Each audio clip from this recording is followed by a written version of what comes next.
Call the meeting of the National Board of Assessors to order at 9 a.m. on Thursday, March 18th, 2021. I would ask everyone to bear with me because I'm obliged to read a rather lengthy opening statement. Good morning and welcome to the March 18th, 2021 Board of Assessors meeting. As chair of the Board of Assessors, I find that due to the state of emergency declared by the governor as a result of the COVID-19 pandemic, and in accordance with the Governor's Emergency Order number 12 pursuant to Executive Order 2020-04, this public body is authorized to meet electronically. Please note that there is no physical location to observe and listen contemporaneously to this meeting, which was authorized pursuant to the Governor's Emergency Order.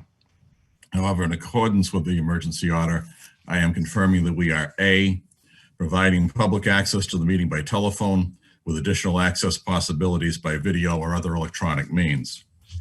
We are utilizing Zoom through the city's IT department for this electronic meeting. All members of the Board of Assessors have the ability to communicate contemporaneously during this meeting through this platform, and the public has access to contemporaneously listen into this meeting through dialing the following number, 929-205-6099. Once again, that number is 929-205-6099. And using the meeting ID number 822-4878-5345. Once again, that meeting ID number is 822-4878-5345. Am I the one breaking up? No, okay. Oh, you're fine. Okay, and password is 989839. The password is 989839. The public may also view the meeting on Comcast channel 16. B, providing public notice of the necessary information for accessing the meeting. We previously gave notice to the public of the necessary information for accessing the meeting through public postings. Instructions have also been provided on the City of Nashville's website at nashvillenewhampshire.gov and publicly noticed at City Hall and the National Public Library. C, providing a mechanism for the public to alert the public body during the meeting if there are problems with access. If anybody has a problem accessing the meeting via phone at channel 16, please call 603-821-2049. Once again, that number is 603-821-2049, and they will help you connect. D, adjourning the meeting if the public is unable to access the meeting. In the event the public is unable to access the meeting via the methods mentioned above, the meeting will be adjourned and rescheduled. Please note that all votes that are taken during this meeting shall be done by roll call vote. Let's start the meeting by taking a roll call attendance. When each member states their presence, the reason they are not able to attend the meeting in person, please also state whether there is anyone in the room with you during this meeting, which is required under the right to know law. Okay, I will begin by calling the roll. Mr. Early.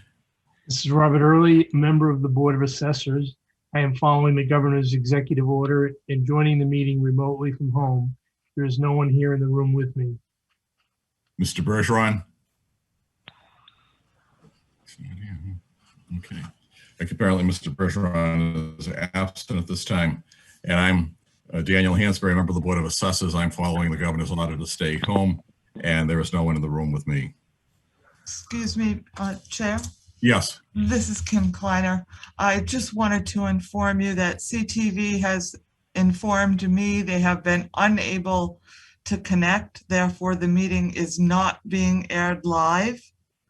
They are recording and can play it immediately after the meeting if that is acceptable, but they are having technical difficulties at CTV. Attorney Bolton, is that acceptable?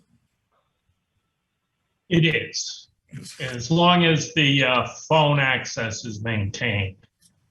There's no requirement that it be contemporarily shown on television. All right, thank you. So we will proceed. So the phone access is maintained, so we are there on the phone. Okay. All right, thank you. Well, first item of business would be the minutes from the previous meeting. Is there a motion to waive the minutes of the Board of Assessors meeting, which was held on Thursday, March 4th, 2021, accept them and place them on file? So moved. Is there a second? I'll second that. Are there any errors? Are there any errors or corrections? Okay, seeing none, I will call the roll.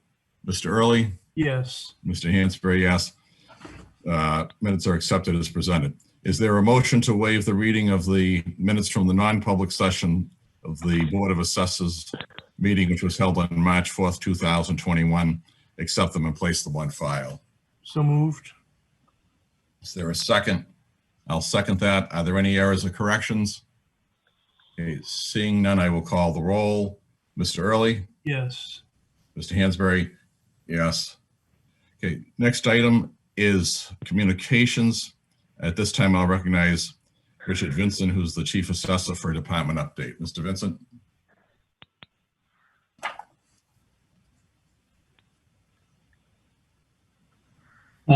Thank you. Two items. One is a quick update on the department. The abatement application filing period expired on March 1st. We were receiving some late applications, late being delivered to our department. They were postmarked on time by the post office. They have to be postmarked by March 1st in order to be considered filed timely. We were receiving some applications up until I think it was last Friday or Monday, this past Monday. I don't think we've received any since then. So we've probably received all that we're going to receive. We did receive approximately 180 abatement applications.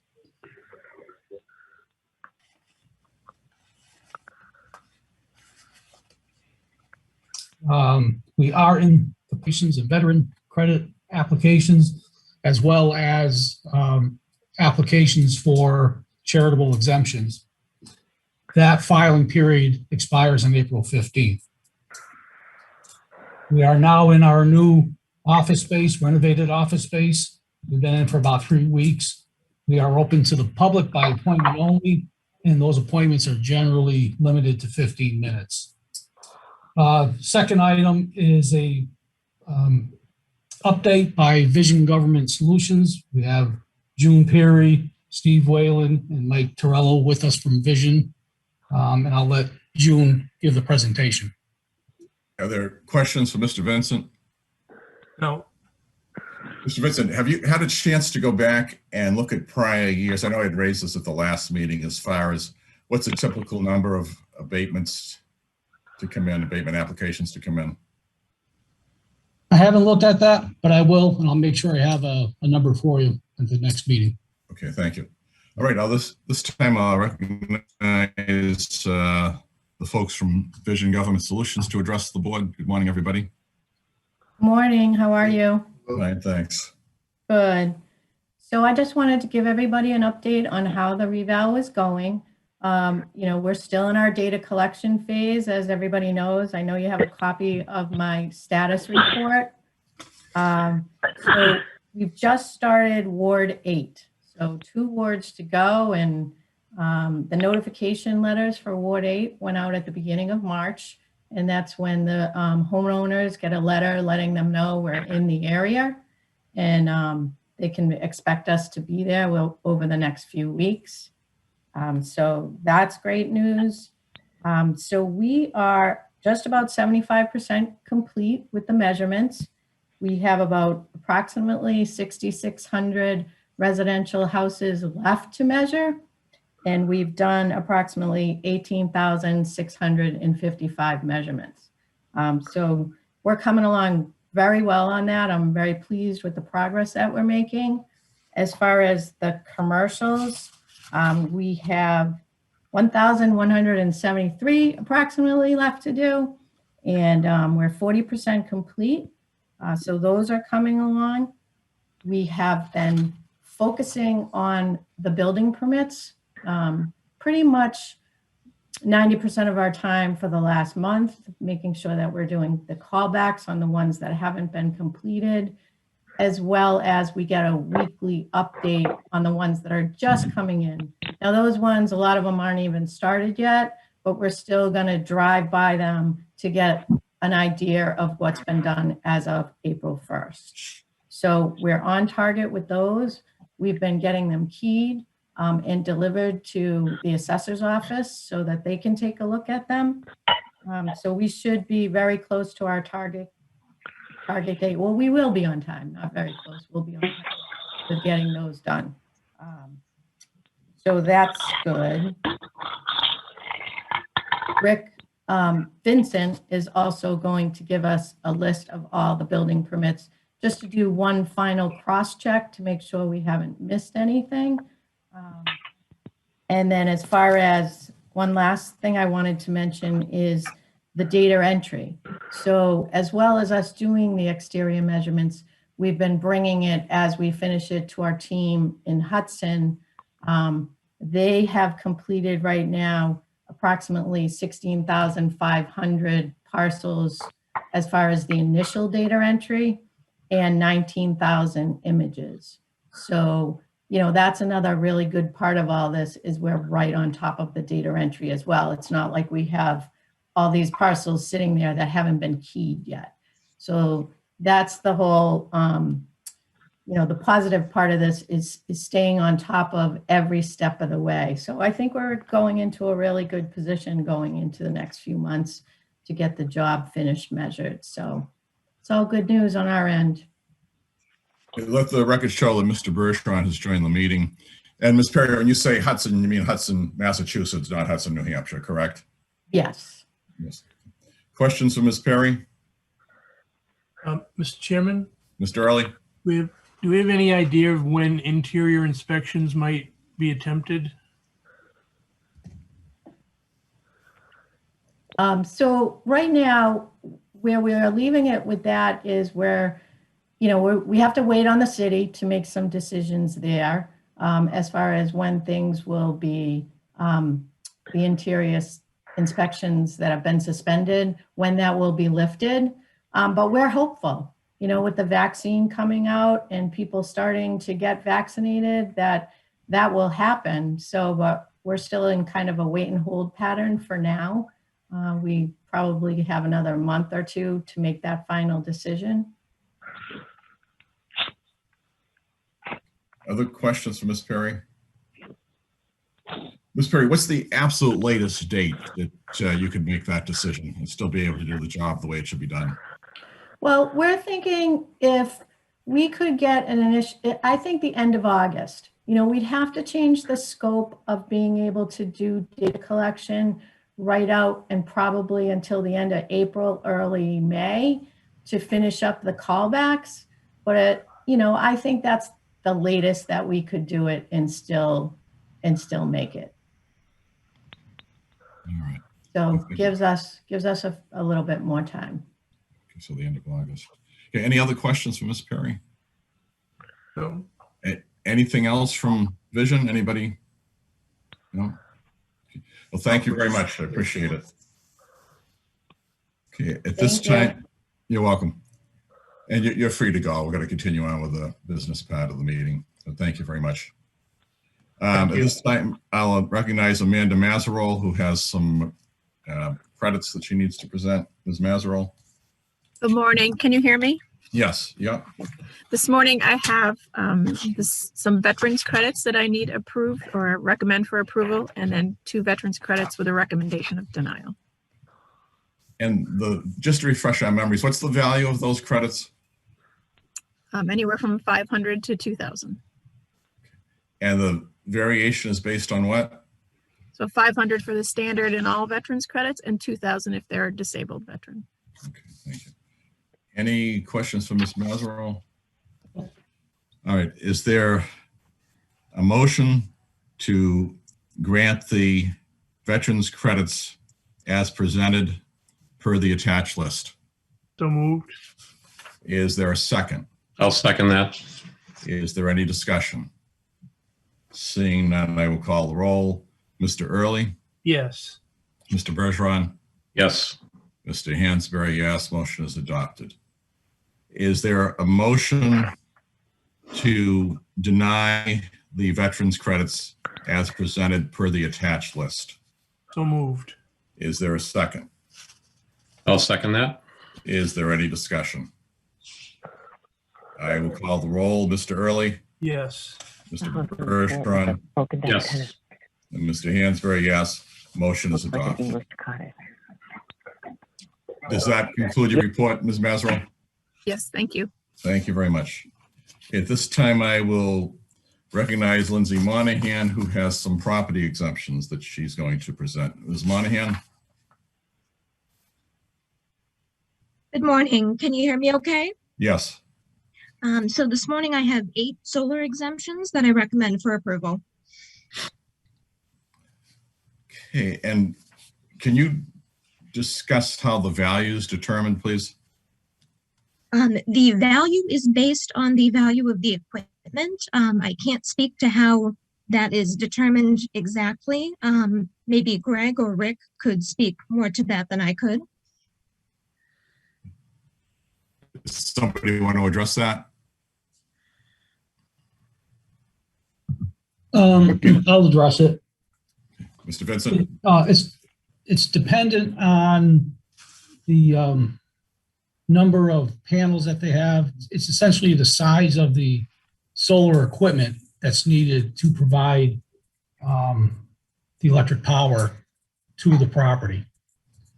So obviously, the larger the equipment, the more it costs.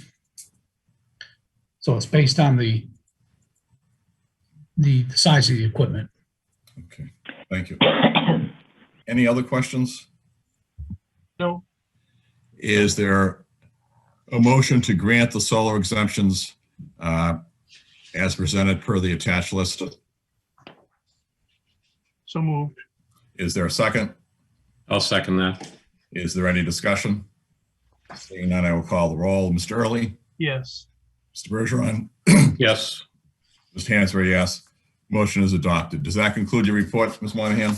It does. Thank you. Thank you very much. If there isn't any unfinished business, we're at the public. Mr. Chairman, Yes. if I might, just for the record, I apologize for getting in late. I had some problems, but I should note that I'm calling in from home based on the governor's executive order, and there's no one present in the room with me at the present time. Thank you. But so no unfinished business. Public comment. Are there members of the public present at this point? Yes, I'm present. Lori Ortolano. Okay, just to remind the members of the public, it is a 5-minute per person comment period. So if you could also state your address for the record, please, Mrs. Ortolano. Yes, it's 41 Berkeley Street, Nashua. Go right ahead. A couple of things. I'm wondering, when you open your meeting up, Chairman Hansberry, if you would be willing to announce who's present in your meeting from the city. I know the mayor does that, and some of the other boards do that. They just run down who's in the meeting from the city, and it's just helpful for me to know that when I'm listening. Secondly, let's see. I would like to get an update on what's happening with the scanning of the property record files. I haven't asked for any file information, or very little, because I don't know the status. And when I did request information, at one point I was told that those files weren't available because they were out being scanned. This was maybe 4 or 5 months ago, and I have held back from asking for anything because I don't know the status. But I would like a status on the scanning of these files and what's happening with those. Also, Ms. Perry gave a nice report today, and I would like to know if we are documenting the property record cards with changes that Vision is making when they go out and they do an exterior visit. There are changes being made to the property record cards. I know for 2021, there's a lot of data. Ms. Colhoun just got an audit report that I think shows Vision had made a lot of changes on a lot of cards. But from what I could tell, it wasn't being documented on the card. And that's just an issue for me, because property owners don't know what they did. You know, if it was a structure change, a shed, something on or off the property, and you can't tell. So initially I was confused looking at these cards and seeing a difference between the GIS system and the actual card online, being changed by 3, 4, 10 grand and not knowing why.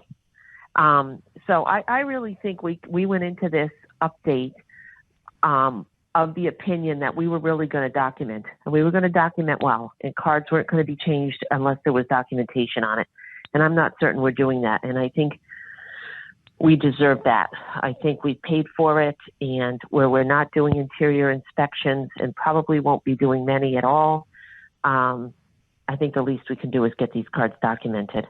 Also, Mr. Vincent stated that he's going to be providing a permit report to Vision for them. I would like a copy of that. I have some issues with transparency on these reports now. I am not happy with how we have changed our software and what we produce. And so when a report goes to June, I would like a report to come to me as well so I can see the formatting of that report. Also, qualifying sales. I would really appreciate if Mr. Vincent, and I am going to go talk to the state about this to try and get a little more information on it. Qualified sales, there's some guidelines we use for market exposure. The market right now is so hot that properties are selling before they're listed. Properties are selling in 48 hours. Do we qualify those sales? And what do you do in a circumstance where you have this runaway real estate market and you need to gather the sales data to qualify it? I just want to understand if there's a benchmark or a guideline that's being used within the assessing department to determine market exposure, because it is really a unique market and a little worrisome when it comes to gathering sales data. So those are all my questions for today, or comments. And yeah, thank you for the time. Yeah, Mrs. Ortolano, I have a question for you. I want to make certain I understand this right. Are you saying that there should be something more done for the public? For example, a number of years ago, I bought a gazebo, placed that on my property, and then the value of my property was adjusted upward. Are you saying that there should be something more than that being reflected in my property record card? Well, here's what I'm saying. The comment section of the property record card is the little documentation block where when an assessor comes out to your house and adds a gazebo, they put a note there. You will see that they made a visit, or they use GIS. They're now noting, Lindsay or Amanda did a GIS review. That's in the little verification section. But on the back in the comment section, it'll say shed added, and it'll give the initials of the assessor, like MM 2021. That's how they do it. Everything they add or subtract is documented in the notes section of the card. The problem is for the public now, when I was grabbing cards, I was seeing, $5,000 differences or $3,000 differences, or in some instances a $10,000 difference from what I could see on the computer and what was in the GIS. And I can't tell. When I collected some of the cards, when I actually printed the most current card, had the assessing office send me the 2021 card, there were no notes on it. I couldn't tell why the assessment changed 10 grand. There's no documentation that says maybe the house was vinyl sided. Maybe, you know what I would have to do? You would have to get the old card 1 year back, the one I can print on the computer, compare it to the 2021, and try to figure out among all the data fields what did change. But it becomes a hunt and peck. There's 400 different fields on a card. Used to be 800. So the reason you document it in that section is, one, the property owner knows why it changed. They may not know. And number two, they may not know that they're being marked, given an upcharge because their siding was changed to vinyl. I just found out one house had an upcharge because the roof was slate. The property owner may not know that they're now being charged for their slate roof more. They just wouldn't, I wouldn't have known that. But we documented that ordinarily in the comment section. And it just appears to me we're not doing that anymore. And I was not happy with that when KRT did it. They changed a bunch of effective year dates, didn't document it on the card. I had to go back and cross-reference 2 years of cards to figure it out. And, it ends up being a lot of digging, a lot of work, and the field is there to do exactly that. So if a property owner questions what happened, even for an assessor, they can, if a property owner comes into a national assessor and says, why did this change 10 grand? I don't know that the national assessor is going to know. Well, that was a vision deal. Well, so what did they find? I don't know if you're going to know. And I think you should know. That's all. That's been our more consistent practice, and I thought it was something we were trying to improve upon. Okay, thank you. Mr. Vincent, do you want to comment on that? Because as I say, when I had the gazebo installed, I had a shed installed. That was always reflected. And it's very easy to see why it went up. I forget, I can't remember the prices exactly, but it was crystal clear. So is that not happening any longer?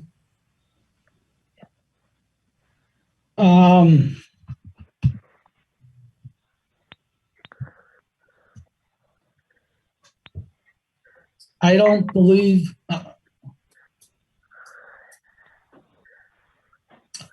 I might need June to speak to this from Vision. Oh, they're probably not here now. Let me check to see if they're here. No, nobody from Vision is here. I don't believe they're placing any notes in the notes section from their visits. I've already spoken to Vision about this.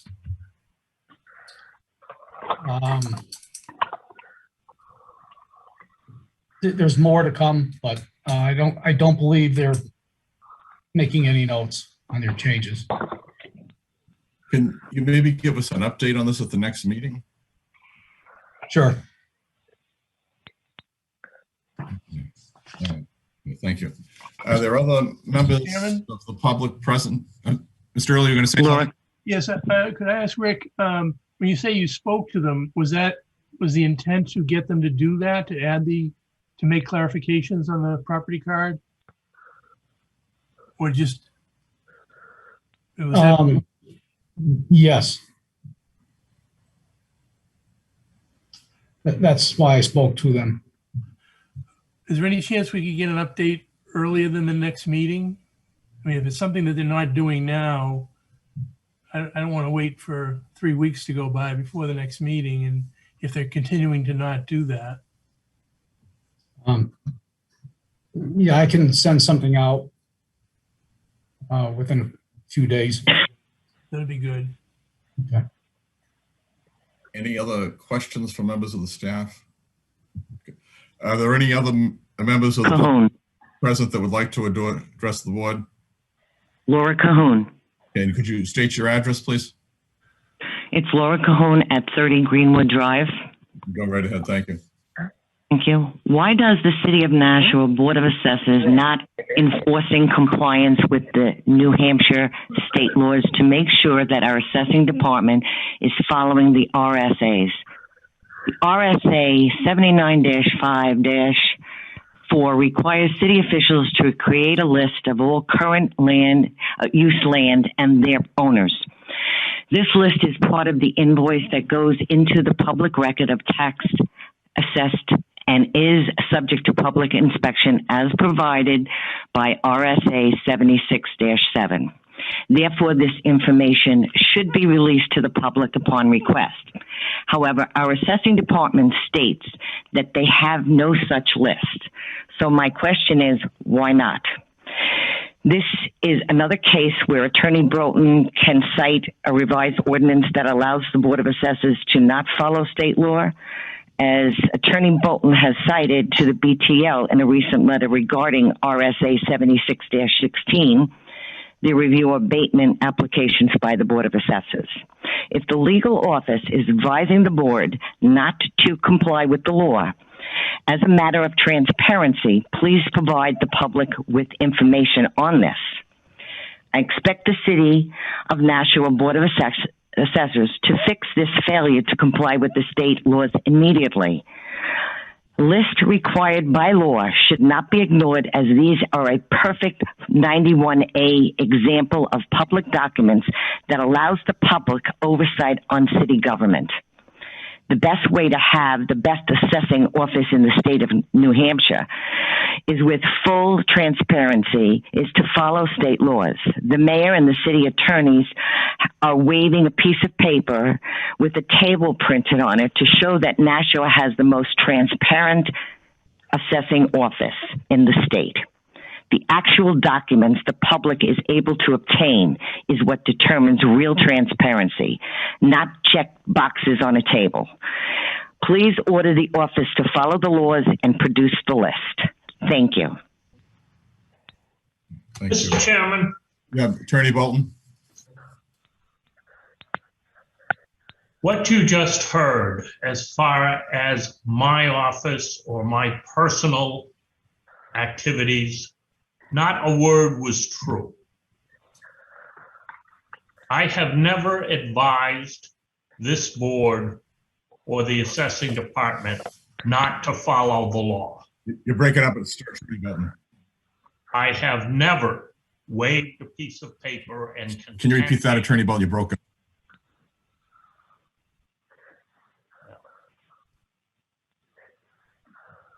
Then you better adjourn the meeting because people can't hear what we're saying. The meeting is not legal. No, you were breaking up a little bit, that's all. I heard most of it. Okay. The fact is, what was said about me in this office by the last speaker was untrue.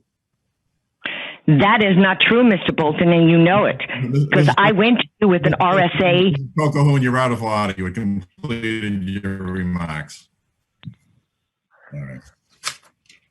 Are there any other members of the public waiting to address the board? Okay, non-public session. Oh, wait, I'm sorry. Are there any comments by board members? No. Mr. Bergeron? No, okay. All right. Is there a motion to go into non-public session for two reasons? First, to discuss matters which, if discussed in public, would likely affect adversely the reputation of any person other than a member of this board, unless such person requests an open meeting. This exemption shall extend to include any application for assistance or tax abatement, a waiver of a fine, fee, or other levy, if based on inability to pay or poverty of the applicant, pursuant to RSA 91-A:3, Roman numeral 2, parenthetical C. Second, under 91A:3, Roman numeral 2, parenthetical L, for the consideration of legal advice provided by legal counsel, either in writing or orally to one or more members of the public body, even where legal counsel is not present. So moved. Is there a second? I'll second that. Okay, I will call the roll. Mr. Early? Yes. Mr. Bergeron? Yes. Mr. Hansberry? Yes. Let the record show that we have entered non-public session at 9:33 a.m.